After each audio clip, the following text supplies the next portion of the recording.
this is my stepping stone into being strong and to understanding that food is fuel and to knowing that like my macros are my macros and I am going to eat them because they make me feel good, they make me look good. And I think you really helped me mentally in that aspect.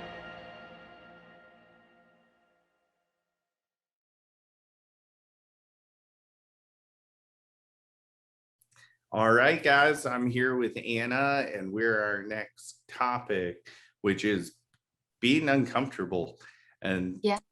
I know for me, when I think of being uncomfortable in this world of bodybuilding, I think of three different things: being uncomfortable due to hunger, being uncomfortable due to being pushed hard in the gym, and then the third, and I would say foremost, that people maybe struggle with is being uncomfortable with current body image or current body shape. Um, One thing that I notice with a lot of my clients is a lot of my clients have really good reverses for the most part, but they are still relatively uncomfortable. And sometimes, due to the hormonal restoration, we have to still keep pushing body fat up just a little bit. And this just Right. becomes a challenge for my women. One thing that I really like to tell them is, if you look at like a NASCAR driver, for instance, they're used to driving 200 miles an hour on a racetrack. So I always have to wonder, when these guys drive on a normal interstate and they're going 75, do they feel like they're crawling? They probably do. Right. So in Absolutely. retrospect, in comparison to that, I tell my girls like, hey, you're used to being that 200-mile-per-hour car, and now you're at like 75, but at the end of the day, 75 is really dangerous and can hurt people. And in retrospect, when my girls are anywhere from 15 to 30 pounds over their stage weight, in retrospect, they are more fit than, I would say, 90% of the population. You told me that when I was struggling with my off season. Yep. Yes. And one thing with that is, I love that Dr. Corey Probst posted this, and I'm a true believer of this, that when my clients' careers are over as a competitor, honestly, I remember them more by who they were as a person versus how they look. And Yeah. Dr. Corey Probst had posted a meme the other day that was, they don't talk about Harriet Tubman's height and weight, when you read the history books, and these people are remembered off of what they did in history and not necessarily how they looked. That is so true, and that is a really good way to put it. I think like you've said for the first part, it's hunger, how you feel uncomfortable in the gym, probably most likely cardio, and then the off season. For hunger, I feel like it's more so of just what you always suggest, just go to sleep or chug some water. A lot of people but like I would say the first two is gonna be your best bet, especially because gum is just gonna be horrible for digestion. Yep. In the gym, it's gonna be more that in the gym, it's gonna be 100% mindset. It's like showing up and knowing you've got work to do and not complaining, coming in with a positive attitude. Like I think that's what really makes me feel like I'm on top of the world, especially after my cardio sessions.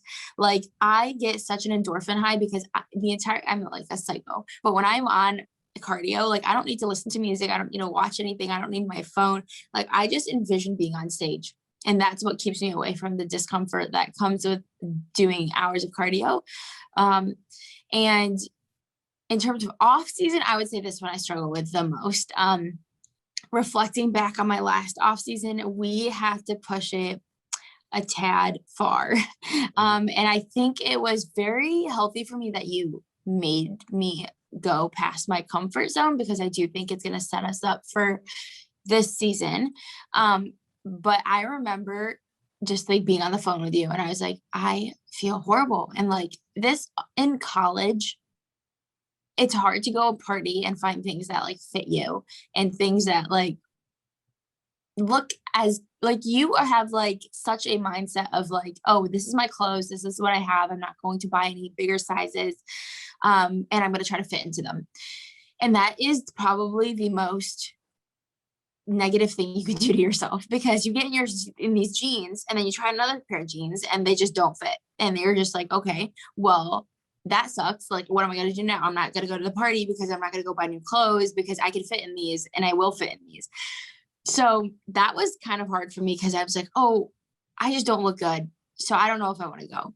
But that was the mindset that I had to overcome, because I'm like, I can't hold up my life because I have a goal. Like, I don't care who asks, who says anything. Like, I have a goal. And like, if I have to be uncomfortable and feel fat right now, which like you said, like to the average population, you're like, they're fit. Mhm. But if I have to do that, then so be it. Like, I'm still training, I'm still getting my steps in, I'm still eating my food. Like, I'm doing everything right. So if this is how I look, fine. And like, I will look shredded when I'm ready. Right, absolutely. Well, and I think the good thing is, even though you're uncomfortable physically, y we drew a little more blood work with you than some of my other clients. I think we tested 4 times, am I Four, right? Yeah, so four we times. Yeah. tested 4 times. One of the reasons I did that with you is because I think you needed that seeing of the change in data to be comfortable bumping food up Yeah. more. Because if you're just bumping it up, even though you might anecdotally feel something that Right. says, oh, my hormones are probably shifting in a positive direction. For instance, when you first got your cycle back, Yeah. we did that set of labs, but your progesterone was still low, but it was high enough for you to start menstruating again. Exactly.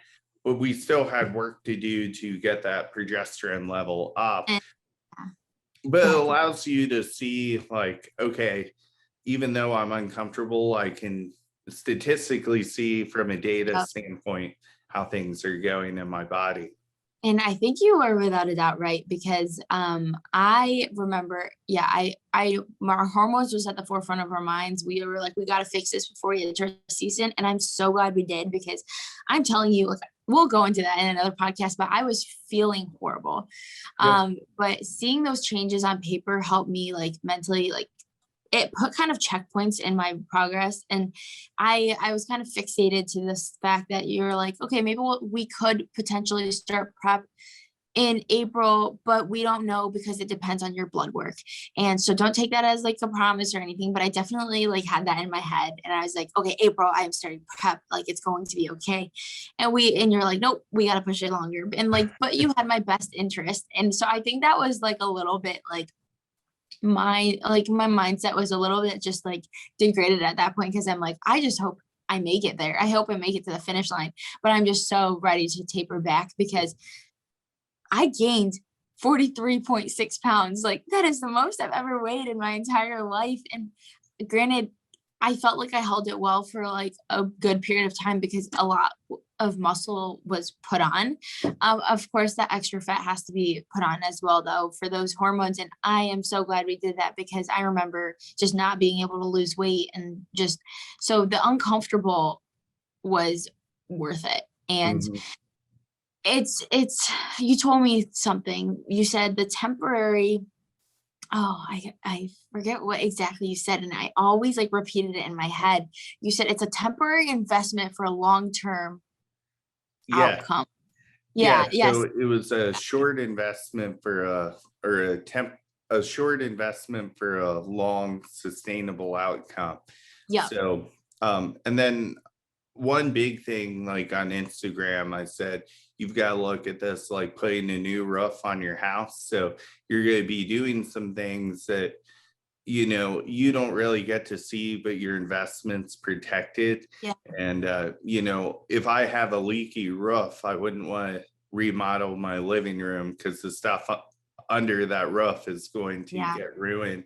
So even though the roof is the boring fix, it really pays off in the long run. Exactly. And I think like something that like kept me going as well, aside from the blood work and everything, I just knew that I was holding myself accountable to, like, instead of giving up because I was like, "Ah, screw it, I'm fat." It was more so I'm just like, I was tracking my food. I was having my intuitive days. I was drinking my water. I was training hard. Training felt great. But I think that's what really kept me going. And I was just like, okay, just a little bit longer, just a little bit longer. And as long as you're doing the work, there's no reason to feel guilt because your coach, has like our best interest. And so if we have to push it a tad far to make us look pro ready on that national stage, then so be it. Yeah. And I don't regret it a single bit. It was uncomfortable. But to anybody who's going through an off season right now, like the longer the better, honestly. And like for your hormones, physically, mentally, like you are just going to get a greater outcome from entering an uncomfortable state because nothing easy. No one said everything comes easy. Right. Absolutely. Well, I think this was a good one, and we will definitely see you guys next week when we cover drug use and hormones. So we're excited to cover this for you guys.